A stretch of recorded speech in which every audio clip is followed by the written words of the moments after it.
नई दिल्ली से लेकर लखनऊ, भुवनेश्वर से बेंगलुरु तक अब अगर सरकार चाहे तो किसी भी सोशल मीडिया पोस्ट, वीडियो या रिपोर्ट को हटवाना पहले से कहीं आसान होगा। वजह है सरकार का नया फैसला, जिसके तहत अब सिर्फ वरिष्ठ अधिकारी यानी संयुक्त सचिव या डीआईजी रैंक से ऊपर के अफसर ही टेक डाउन नोटिस जारी कर सकेंगे। यह वही टेक डाउन नोटिस है जो सूचना प्रौद्योगिकी अधिनियम की धारा 79(3)(b) के तहत भेजा जाता है। वह धारा जो तय करती है कि किसी प्लेटफॉर्म पर क्या रह सकता है और क्या मिटा दिया जाएगा। सरकार का कहना है कि यह कदम जवाबदेही बढ़ाने के लिए उठाया गया है, लेकिन जो लोग इंटरनेट को जनता की आवाज मानते हैं, वे कह रहे हैं कि यह तो ऊंचे हाथों से चुप कराने का नया तरीका है। अब आदेश देने वाला अधिकारी बड़ा होगा, उसकी सियासी पहुंच भी बड़ी होगी और जो कुछ सत्ताधारी दल को असहज लगेगा, उसे अवैध कहकर हटवा देना और भी आसान होगा। आईटी एक्ट की यह धारा दिखने में तकनीकी लगती है, लेकिन इसका असर राजनीतिक है। कानून कहता है कि अगर किसी प्लेटफॉर्म को सरकार या एजेंसी से सूचना मिले कि उस पर अवैध या नुकसानदायक सामग्री है, तो उसे हटाना अनिवार्य होगा, नहीं तो वह अपनी कानूनी सुरक्षा खो देगा। यह सुरक्षा, जिसे सेफ हार्बर कहा जाता है, प्लेटफॉर्म को बचाती है ताकि किसी यूजर की पोस्ट के लिए उस पर केस ना चले। लेकिन जैसे ही सरकार कहे यह सामग्री हटाओ, प्लेटफॉर्म को झुकना पड़ता है। यह वही धारा है जिसके जरिए पिछले कुछ सालों में कई पोस्ट, रिपोर्टें और ट्वीट्स गायब हुए, और अक्सर बिना यह बताए कि गलती क्या थी। ट्विटर, फेसबुक, यूट्यूब सभी ने सरकारों से आने वाले आदेशों की संख्या में तेज बढ़ोतरी की बात स्वीकार की है। अब जब आदेश देने वाला अफसर बड़ा हो गया है, तो जाहिर है दबाव भी बड़ा होगा। किसी संयुक्त सचिव या डीआईजी के हस्ताक्षर वाला पत्र जब किसी कंपनी के मुख्यालय तक पहुंचेगा, तो प्लेटफॉर्म के पास ना कहने की गुंजाइश बहुत कम बचेगी। भारत में इंटरनेट सेंसरशिप की कहानी लंबी है। 2015 में पहली बार जब केंद्र ने हजारों वेबसाइट्स ब्लॉक की, तो कारण बताया गया राष्ट्रीय सुरक्षा। लेकिन जिन साइटों को ब्लॉक किया गया, उनमें कई सामान्य ब्लॉग और फोरम शामिल थे। 2019 में centre for internet and society ने रिपोर्ट दी कि भारत में कंटेंट हटाने के आदेशों में पारदर्शिता नहीं है।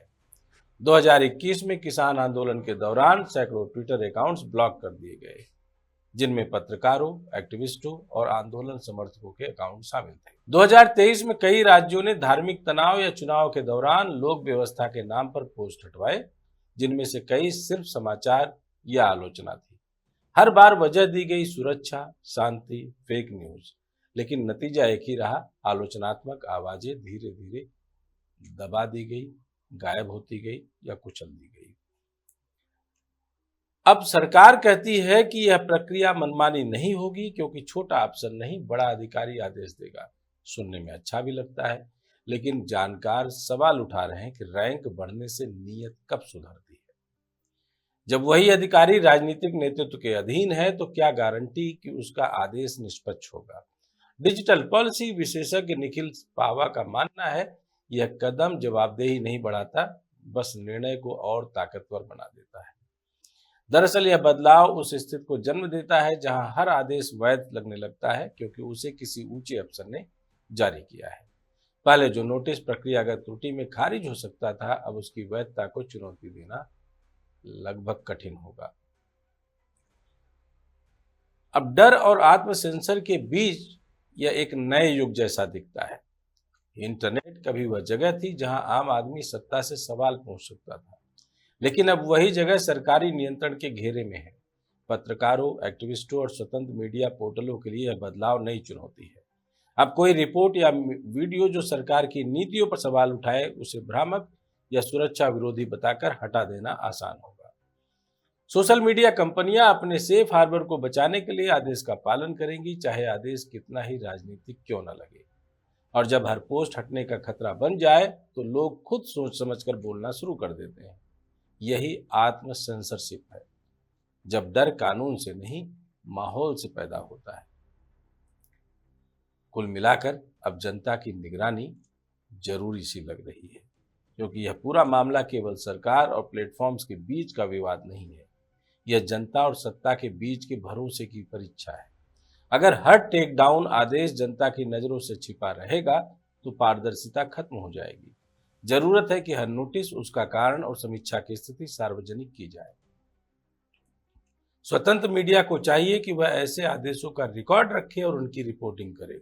डिजिटल अधिकार संगठनों को नागरिकों के लिए अपील की प्रक्रिया समझानी होगी, ताकि कोई भी व्यक्ति यह न माने कि उसकी पोस्ट हटाना अंतिम निर्णय था।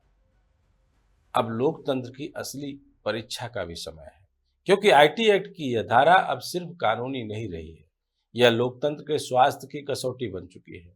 अगर इसका इस्तेमाल विवेक से हुआ तो यह डिजिटल अफवाहों और नफरत भरे कंटेंट को रोकने में मददगार हो सकती है।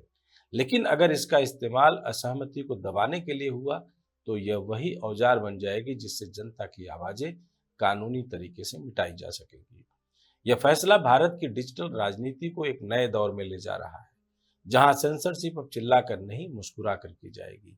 आदेश वैध होंगे, नोटिस व्यवस्थित होंगे, पर आवाजें फिर भी गायब होंगी।